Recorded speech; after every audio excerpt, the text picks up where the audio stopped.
Salut tout le monde, bienvenue à votre dernier thème avant l'examen, le thème 6, les mélanges.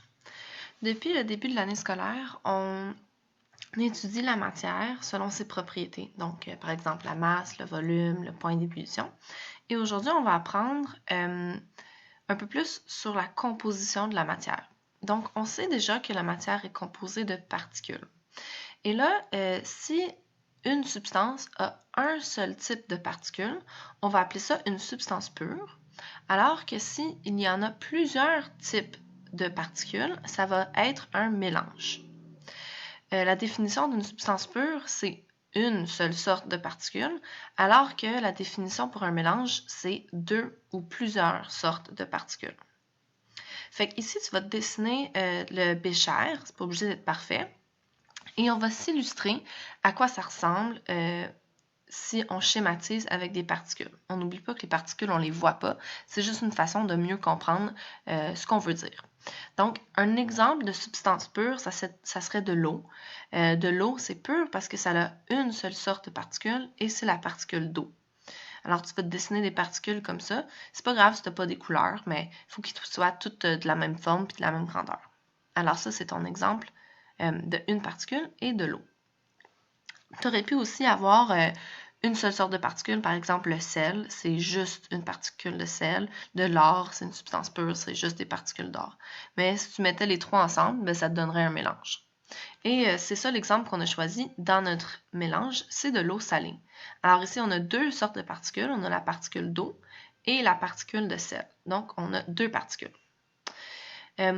Prends le temps de bien dessiner et de bien comprendre parce que j'explique rapidement dans la capsule. Alors, n'hésite pas à faire pause pour bien écrire tes affaires puis bien assimiler, bien écrire ça dans ton cerveau. Maintenant, on va voir, peut-être que tu as déjà vu ça au primaire, que dans les mélanges, on a deux catégories. On a deux types de mélanges. Le premier, c'est un mélange homogène. Et le deuxième, c'est un mélange hétérogène. Un mélange homogène, c'est un mélange où c'est partout pareil. On ne peut pas distinguer à l'œil les différentes parties du mélange. De manière scientifique, on dit plutôt que c'est un mélange où on ne peut pas distinguer les constituants. Les constituants, là, on pourrait dire les parties ou les composantes ou les ingrédients.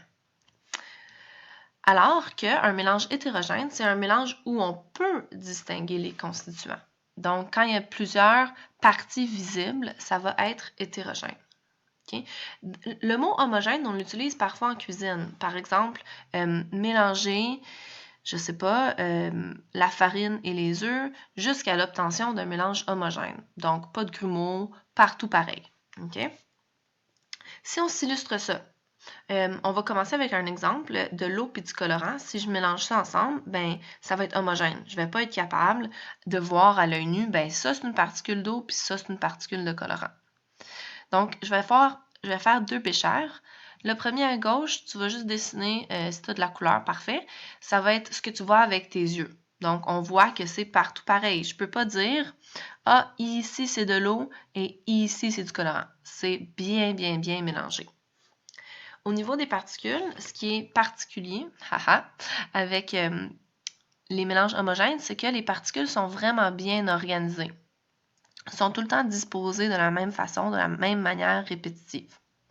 Alors que dans les mélanges homogènes, comme l'huile et l'eau, ça se mélange même pas, ça, fait que c'est vraiment séparé, ben, on va avoir vraiment deux parties différentes. Je peux distinguer les constituants ici. Je peux dire, ben ça c'est mon eau, puis ça c'est mon huile. Je suis capable de voir la différence.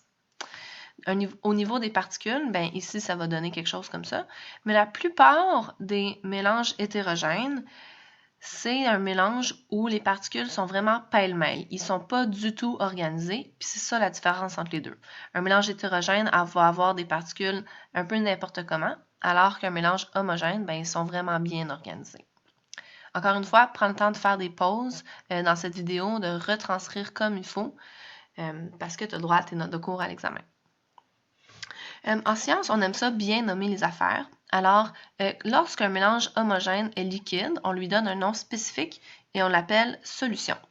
Parce qu'un mélange homogène peut être solide aussi. Un plastique, c'est un mélange homogène. Il y a plein de particules là-dedans différentes, mais tu n'es pas capable de les distinguer. Une trompette, c'est un mélange homogène. Il y a plein de types de métaux là-dedans, mais tu n'es pas capable de les distinguer à l'œil. Tu n'es pas capable de les différencier. Mais quand c'est liquide et homogène, on appelle ça une solution. Par exemple, une solution salée, c'est automatiquement liquide, puis c'est automatiquement homogène. D'autres exemples de solutions, dans ta boîte à lunch, tu as du jus. Tes parents, peut-être qu'ils boivent du vin. C'est deux exemples de mélanges homogènes qui sont liquides, donc des solutions.